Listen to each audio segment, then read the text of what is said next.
So next time you walk into a grocery store to buy, I don't know, a simple box of cereal, I really want you to take a long, hard look at the shelf. Yeah, really look at it, because it's not what you think. Right. You might think you're just looking at a metal rack holding breakfast food, but you are actually looking at a battlefield. Like, Yeah. every single millimeter of that space was aggressively fought over. Oh, totally. Fought over, carefully negotiated, and honestly psychologically engineered to make sure you put that specific box into your cart. Exactly.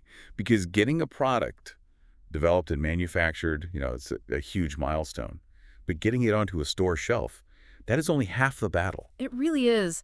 The amount of invisible friction and high-stakes maneuvering that happens before a consumer ever even sees a product, I mean, it's staggering. Yeah, we tend to forget that. We do. Right. We view product development as the ultimate hurdle. An entrepreneur spends years perfecting a formula, right?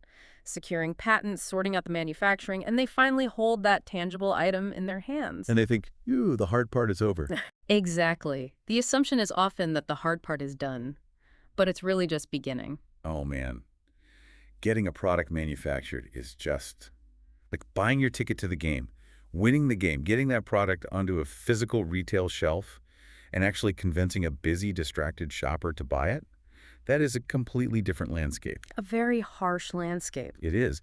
So if you are an aspiring entrepreneur trying to get a new brand off the ground, consider this deep dive your survival guide. And if you're not an entrepreneur... Right. If you're just a curious shopper listening to this right now, I guarantee this conversation will fundamentally change the way you view your next trip to the pharmacy or, the supermarket. Our mission today is to entirely demystify the retail ecosystem for you. Which brings us to the source material.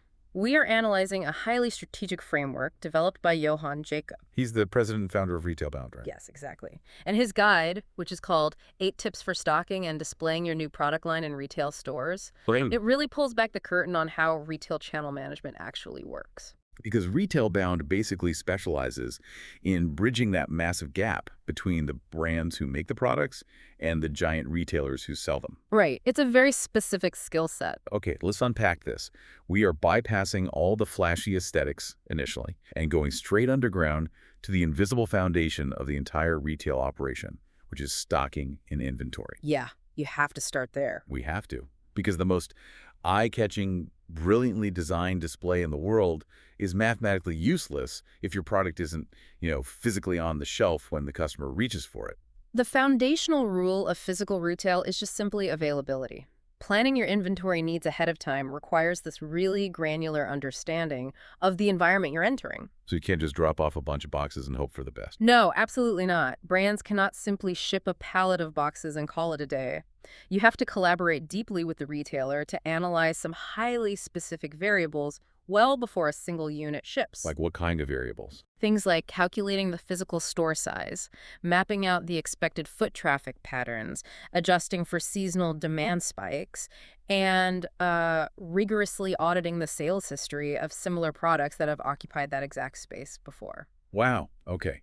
It actually reminds me of the logistics behind hosting a massive dinner party. Oh, how so? Well, imagine deciding to cook a feast for your entire neighborhood, but deliberately choosing not to ask anyone for an RSVP. Like you don't even try. Oh, that would be a nightmare. Right. If you refuse to calculate the expected foot traffic, you are basically guaranteeing a disaster. You will either run out of food halfway through the night, which is a stock shortage, or you're going to end up with a refrigerator bursting with extensive ingredients that you just have to throw away. Which is your excess inventory. Exactly. You have to run the math on who is showing up. That analogy translates perfectly to the concept of opportunity costs in retail.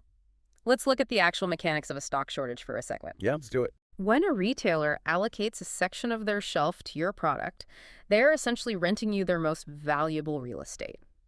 If a customer walks down the aisle actively looking for your, heavily marketed new product and encounters an empty space... They don't just stand there and wait. No, they don't walk away empty-handed either. They literally just reach 3 inches to the left and buy your direct competitor's product instead. Ouch. Yeah.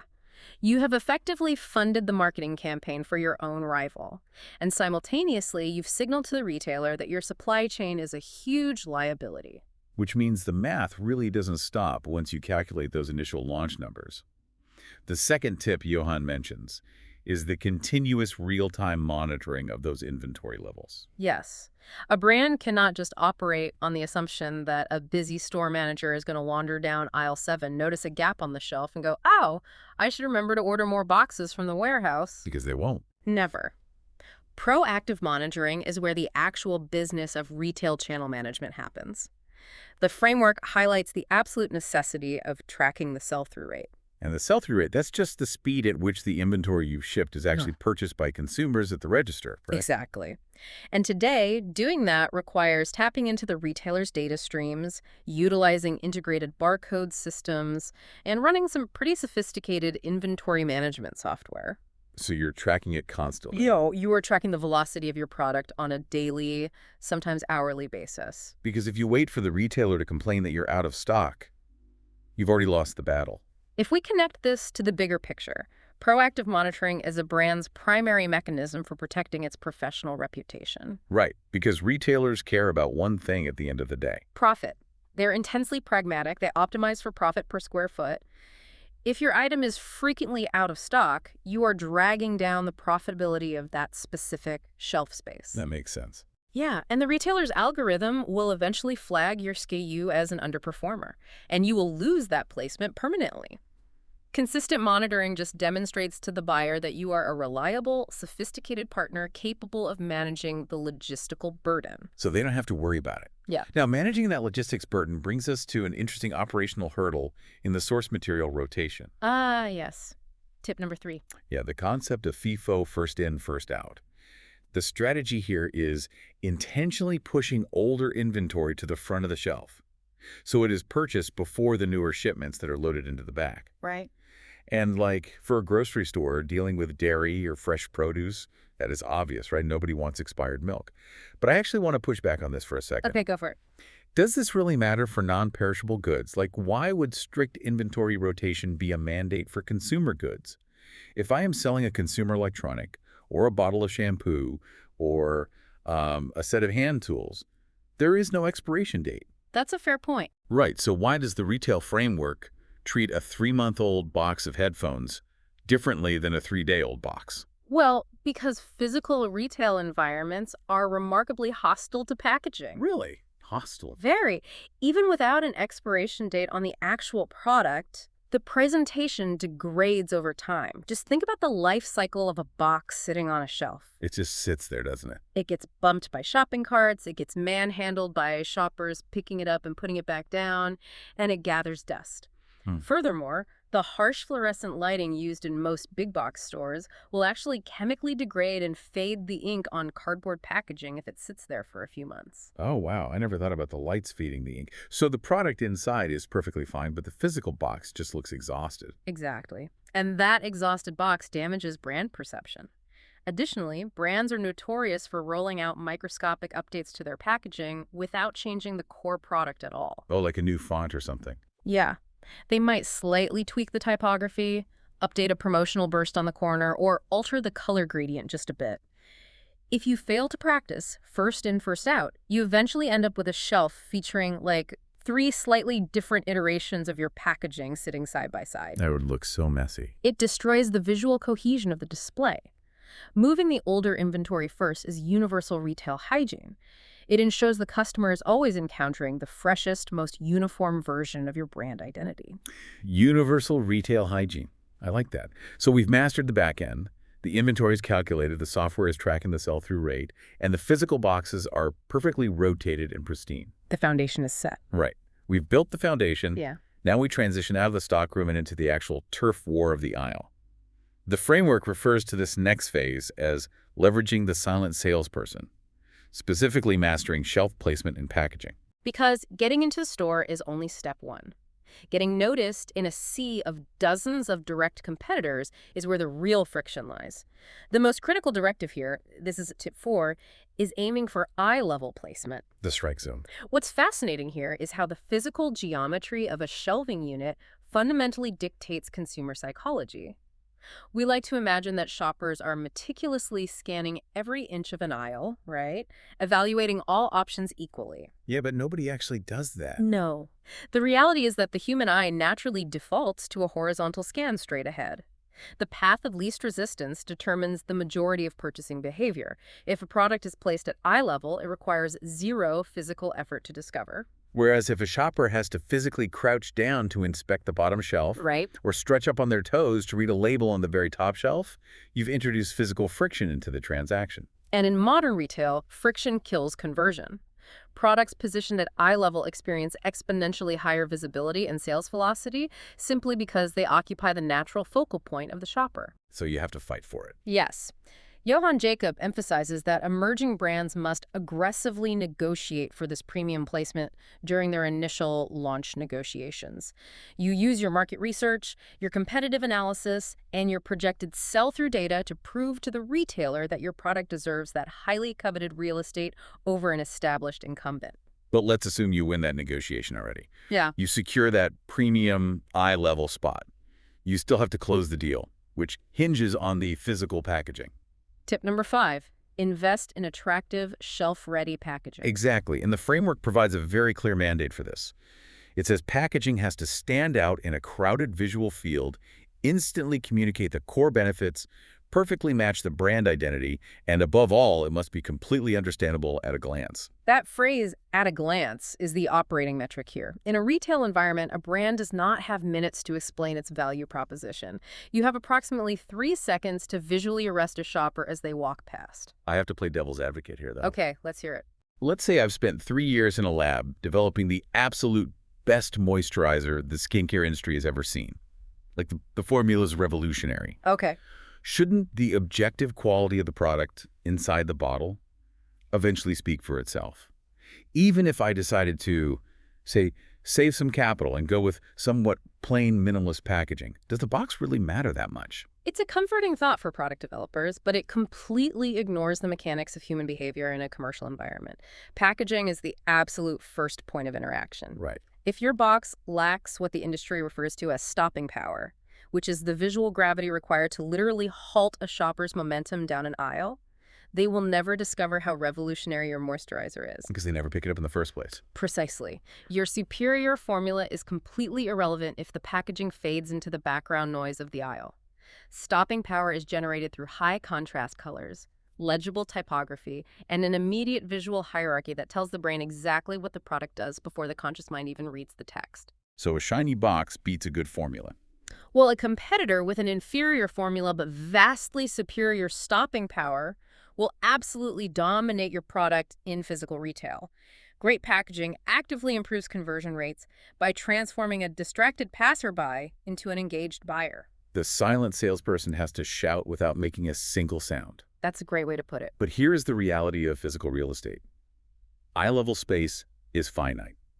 Not every single brand can be positioned exactly 5.5 feet off the ground.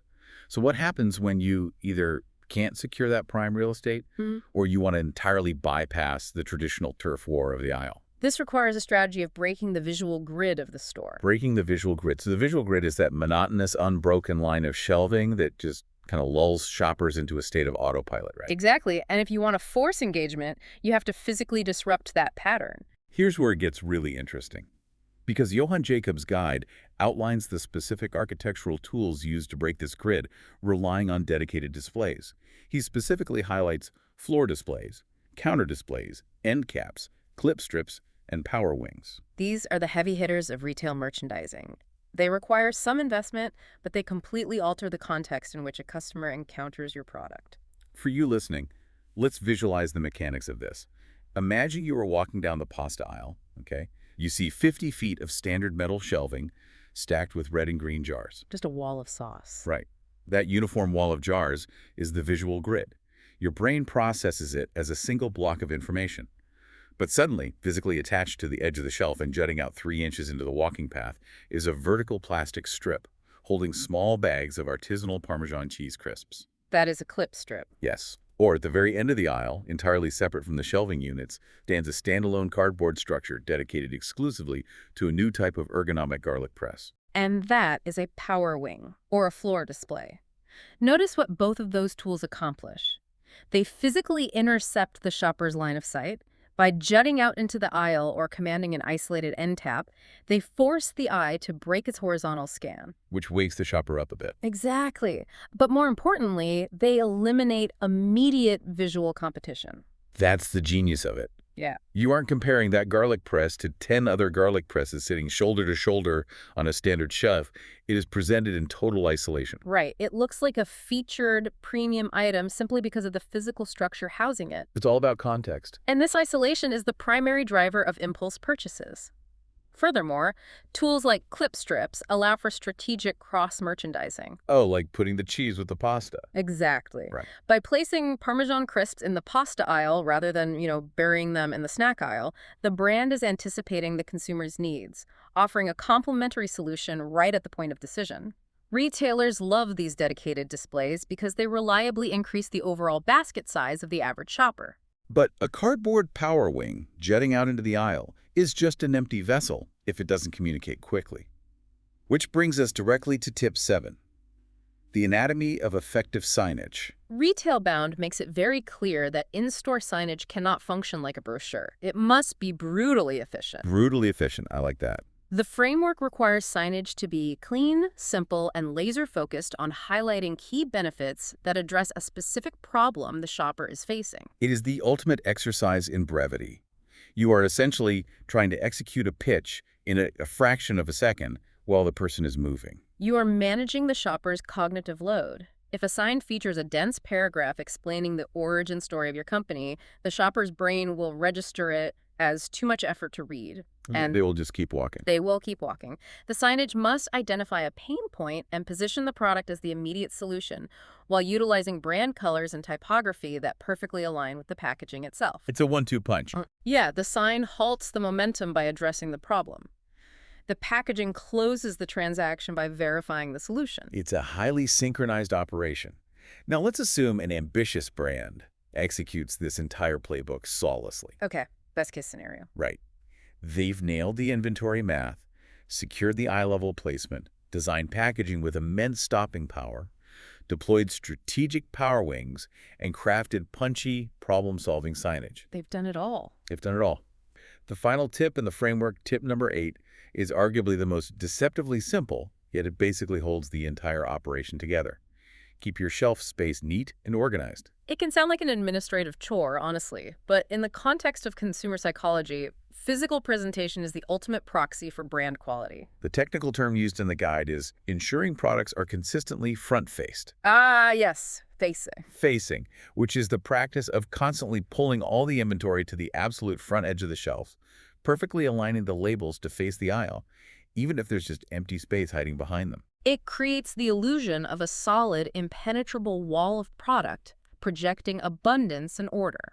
It fundamentally reminds me of the psychological impact of making your bed every morning. Oh, that's interesting. Taking 60 seconds to pull the sheets tight and align the pillows seems entirely inconsequential to the structural integrity of the bed. Like, it doesn't make the mattress any more comfortable. Yeah. But a perfectly made bed subconsciously changes how you perceive the entire bedroom. It shifts the environment from chaotic to controlled. In retail, a rigorously tidy, front-faced shelf subconsciously signals authority, professionalism, and trustworthiness to the buyer. It is effectively the broken windows theory applied to retail merchandising. If a customer approaches a shelf and sees a disaster area, boxes pushed randomly to the back, labels turned sideways, damaged cardboard, dust, they make an immediate subconscious judgment about the brand itself. Even if the product inside is great. Exactly. A messy presentation communicates institutional neglect.